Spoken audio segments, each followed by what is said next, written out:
Რო ვისაუბროთ იმაზე თუ რა ხდება სოფლიოში და სოფლიოში არაერთი საინტერესო რამ ხდება, ერთ-ერთი მთავარი მოვლენა, რომელსაც მინდა შევეხოთ, ეს უკავშირდება რუსეთის სამთავრობო ბიუჯეტთან დაკავშირებით ახალი მონაცემების გასაჯაროებას. ჩვენ რუსეთიდან პერიოდულად, რა თქმა უნდა, ვიღებთ გარკვეულ მონაცემებს, მათ შორის ფინანსთა სამინისტრო ყოველდღიურად აქვეყნებს განახლებულ სტატისტიკას, მაგრამ ეს სტატისტიკა როგორც წესი არ არის ხოლმე დეტალური, ჩაშლილი და ეს უკვე არის დე-ფაქტო მოცემულობა, რომელსაც ხედავთ რუსეთ-უკრაინის ომის დაწყების შემდეგ, რადგანაც მარტივად რო ვთქვათ, კრემლს დიდად არ უნდა იმისი გაჟღერება და თქმა თუ რამდენს ხარჯავს ომში, როგორ ხარჯავს და საით მიიმართება მოქალაქეების გადასახადებიდან აკრეფილი ფული, მაგრამ ყოველთვის ცდილობენ, რა თქმა უნდა, დამოუკიდებელი ექსპერტები გარკვეული შეფასებების დადებას და ახალი შეფასებაც არის გამოჩენილი და ეს უკავშირდება იმას, რომ შესაძლოა, ეს რა თქმა უნდა დადასტურებული არ არის, რომ 2025 წლის პირველ ნახევარში რუსეთის ფედერაციას ჰქონდეს უკვე დახარჯული ომის წარმოებაში 94 მილიარდი დოლარი. ეს თანხა მნიშვნელოვნად აჭარბებს თავად შეთანხმებულ თავდაცვის ბიუჯეტს ამ პერიოდისათვის გამოყოფილს და იმაზე მიუთითებს, რომ სავარაუდოდ ფედერალური მთავრობა ბიუჯეტს იზიდავს სხვადასხვა, ასე ვთქვათ, პროექტებიდან და შემდეგ მათ დანიშნულებაში უბრალოდ არ უთითებს თავდაცვას, უთითებს როგორც წესი სხვა ხარჯებს, მაგრამ ეს თანხა სწორედ ომისაკენ არის როგორც წესი მიმართული. ეს თანხა სხვადასხვა ვაკუუმში ბევრს არაფერს გეუბნებათ, ამიტომაც რაღაცას უნდა შევადაროთ და ყველაზე კარგი რამ შესაძლებლად ყოველთვის არის გასული წლის ანალოგიური პერიოდის მონაცემები. როგორც ჩანს, 2024 წელთან შედარებით ეს ბიუჯეტი არის გაზრდილი არც მეტი არც ნაკლები 31%-ით. 2023 წელთან შედარებით მატება არის 95%, ხოლო 2022 წელთან შედარებით, ანუ როდესაც რუსეთმა ომი წამოიწყო, თავდაცვის ბიუჯეტი რუსეთის ფედერაციისა არის გაზრდილი 3-ჯერ. აი ესე დრამატული მატება აქვს რუსეთს, რაც არის, რა თქმა უნდა, მარტივად რომ ვთქვათ, შემაშფოთებელი, რადგანაც ეს ბიუჯეტი არის ის ბიუჯეტი, რომელსაც რეალურად მოქალაქეები აფინანსებენ, მათ შორის საშემოსავლო გადასახადით, დეგეგეთი, მოგების გადასახადით, მიწის გადასახადით, ქონების ფლობის გადასახადით და სხვა უამრავი გადასახადით, რომელიც არსებობს რუსეთის ფედერაციაში, თუმცა ეს თანხები მიდის შემდეგ უკრაინის ფრონტის წინა ხაზზე და ამ თანხის ძალიან დიდი ნაწილი, მარტივად რომ ვთქვათ, შემდეგ არის განადგურებული სხვადასხვა ტექნიკის სახით და ერთ-ერთ განადგურებულ ეგზემპლარს თქვენ ახლა ხედავთ თავად ეკრანებზე. ეს ხარჯები შეგვიძლია, რა თქმა უნდა, დღეებშიც ფარგლოთ და როგორც ჩანს, თვეში რუსეთის ფედერაცია ხარჯავდა 15.6 მილიარდ დოლარს, რაც დღეში იყო 516 მილიონი დოლარი. აი, სწორედ ეს თანხა უჯდებოდა რუსეთის ფედერაციას ამ ომის წარმოება, მაგრამ აქ გასათვალისწინებელი არის ის, რომ დამოუკიდებელი ექსპერტები ამ თანხებს არ იჯერებენ. მათი შეფასებით, რეალური დანახარჯები არის კიდევ უფრო მეტი, ვიდრე აქ ჩანს, რადგანაც რუსეთში არის არაერთი საინტერესო სქემა ფულის გათეთრებასთან დაკავშირებით და აგრეთვე იმასთან დაკავშირებით, რომ ფული შეიძლება იქნეს წარმართული სამხედრო მიმართულებით, მაგრამ მის დანიშნულებად იყოს მითითებული აბსოლუტურად სხვა რამ. მაგალითად, ინფრასტრუქტურის განვითარება და ამის აუდიტირებას, რა თქმა უნდა, სხვა ვერავინ ვერ მოახდენს, გარდა თავად რუსეთის ფედერაციის მთავრობისა. მოკლედ, რუსეთს ეს ომი უჯდება ძალიან ძვირი, მისი ეკონომიკური მდგომარეობა კი დიდად სახარბიელო არ არის. აქვე უნდა ვისაუბროთ ჩვენ უკრაინის ეკონომიკაზეც, რომელსაც აგრეთვე არ აქვს სახარბიელოდ საქმე, რაც გასაკვირი არ არის ალბათ, რადგანაც ომში ჩართული ქვეყანა შეუძლებელია კარგი ეკონომიკურ მდგომარეობაში იყოს და აქვე გამოქვეყნდა უკვე მეორე კვარტლის მიმდინარე წლისა ეკონომიკური ზრდის მონაცემები და ზრდამ შეადგინა მთლიანი შიდა პროდუქტის პლუს 1.7%. ეს არის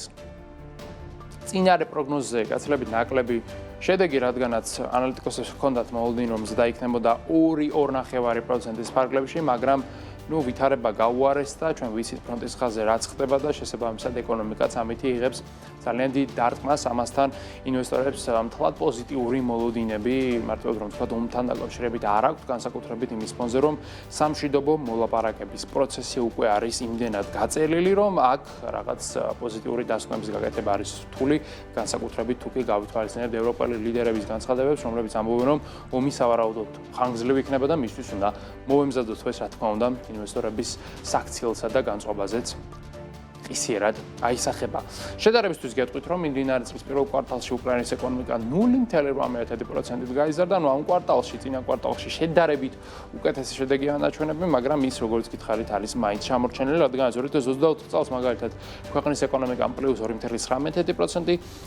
დააფიქსირა, ხოლო 2023 წელს მატების მაჩვენებელი იყო 5.5%. ეს რა თქმა უნდა არის საბაზისო ეფექტის გათვალისწინებით, უკრაინას 5.9%-იანი ზრდა 2023 წელს არ დაუდია ჩვეულებრივ პირობებში, იქამდე იყო რამდენიმე 10%-იანი ვარდნა, რომლის დათვლაც კი ძალიან რთულია და აი სწორედ იმ საბაზისო ეფექტთან შედარებით მცირედი მატება იყო ის +5.9%, მაგრამ ქვეყანა გარკვეული აღდგენის ტრაექტორიით მაინც მიდის, რაც არის პოზიტიური და ამ ყველაფრის ფონზე უკრაინის ეკონომიკის მოცულობა ამჟამად არის 189 მილიარდი დოლარი, ამ შედეგით იგი არის გლობალურ რეიტინგში 58 ადგილზე და თუ დავუჯერებთ IMF-ს წესით 2025 წელს მისი ეკონომიკა უნდა გაიზარდოს 2 ან 3%-ით, მაგრამ ეს მოლოდინი მაინც არის შეგვიძლია ვთქვათ, რომ პოზიტიური სცენარით გათვალისწინებული, ვინაიდან შეიძლება ფრონტის ხაზზე ვითარება გაუარესდეს, ეს კი რა თქმა უნდა ეკონომიკურ სტაზე აისახება აუცილებლად ნეგატიურად.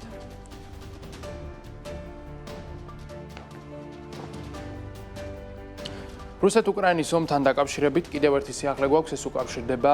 რეალურად ორ სახელმწიფოს. საფრანგეთი და გერმანია მოგეხსენებათ ამ პერიოდში არიან ძალიან გააქტიურებულები, ვინაიდან მათ აქვთ ევროპის ლიდერობის ტვირთი საზიდი და როგორც ჩანს ამ ქვეყნების ლიდერები ფიქრობენ ახალ ინიციატივაზე და ეს ინიციატივა იქნება მიმართული რუსეთის სტრატეგიული მეგობრების წინააღმდეგ. აქ მოიაზრება რა თქმა უნდა ის სახელმწიფოები, რომლებიც პირდაპირ თუ ირიბად აფინანსებენ რუსეთის სამთავრობო ბიუჯეტს, ანუ ამ შემთხვევაში სამხედრო ბიუჯეტსაც და აქ გასათვალისწინებელი არიან ძირითადად ის ქვეყნები, რომლებიც ყველაზე დიდი რაოდენობით ყიდულობენ რუსულ ენერგეტიკულ რესურსებს, მათ შორის ნავთობსა და გაზს. ეს ქვეყნები ყველასათვის კარგად არის ცნობილი, მათი სახელები ჩვენ კარგად ვიცით, ესენი არიან რა თქმა უნდა ჩინეთი, ინდოეთი, თურქეთი და აგრეთვე ბრაზილია და ამ სახელმწიფოების წინააღმდეგ როგორც ჩანს უკვე საფრანგეთსა და გერმანიას სურთ დამატებითი შემზღუდავი ზომების შემოღება. რა თქმა უნდა მათ ძალიან კარგად ესმით, რომ ევროკავშირის დონეზე ამ ქვეყნების, ანუ მესამეული ქვეყნების წინააღმდეგ რაღაც სანქციების და შეზღუდვების დაწესება იქნება უბრალოდ წარმოუდგენლად რთული, სავარაუდოდ ამ სანქციების პაკეტს დაბლოკავენ გარკვეული აქტორები, მაგრამ ამ ქვეყნებს აქვთ მოლოდინი იმასთან დაკავშირებით, რომ თუკი მათი მხრიდან მზაობა და მოწოდება იქნება, ამ ნაბიჯს გადადგამს ამერიკის შეერთებული შტატები, რომელსაც აქვს ყველანაირი ბერკეტი, მზაობა და შესაძლებლობა იმისა, რომ ასეთი თამამი ნაბიჯი გადადგას მათ შორის ჩინეთისა და ინდოეთის წინააღმდეგ და ეს დაპირება პრინციპში ჩვენთვის უცხო არ არის, რადგანაც რამა იგი არაერთხელ გააჟღერა და პრინციპში ეს არის მისასალმებელი, რომ ევროპელი ლიდერებიც იზიარებენ ამ სულისკვეთებას და მათ შორის ტრამპს მოუწოდებენ იმისაგან, რომ შემოიღოს გარკვეული შემზღუდავი ზონები ინდოეთისა და ჩინეთის წინააღმდეგ, რადგანაც ამის გარეშე რეალურად ძალიან რთული არის რუსეთის შეჩერება, რადგანაც თუკი რუსეთს ყოველთვის ექნება წვდომა ულიმიტო ბიუჯეტთან, იგი ყოველთვის შეძლებს ომის გაგრძელებას. რა თქმა უნდა, რუსეთს რაღაც ენერგეტიკული რესურსები ხვალდაზე არ ამოეწურება, არც ნავთობი, არც გაზი და არც ფოლადი და არც სხვა მადანი, რაც არის საჭირო ტანკების წარმოებისათვის თუ მაგალითად ენერგორესურსების გაყიდვისათვის და ამ შემთხვევაში ერთადერთი შემაკავებელი ბერკეტი და მექანიზმი შეიძლება იქნეს რა თქმა უნდა მეორეული და მესამეული სანქციები იმ სახელმწიფოების წინააღმდეგ, რომლებიც ამ ბერკეტს აიგნორებენ და უბრალოდ რუსეთის ფედერაციას აძლევენ ძალიან დიდ ფინანსურ მხარდაჭერას, მათ შორის ვაჭრობის სახით და თანაც აქ გასათვალისწინებელი ის არის, რომ ჩინეთსაც და ინდოეთსაც რა თქმა უნდა რუსეთისგან მხოლოდ და მხოლოდ იაფი ნავთობის და გაზის მიღება არ სურთ, აქ საუბარი არის გეოპოლიტიკურ გავლენაზე და მათ შორის რა თქმა უნდა თავიანთი პირადი ინტერესების გატარებაზე, ვინაიდან ჩინეთს კაცლები დიდი ხედვები და მიზნები და ამბიციები აქვს, ვიდრე ეს უბრალოდ არის რუსული ნავთობის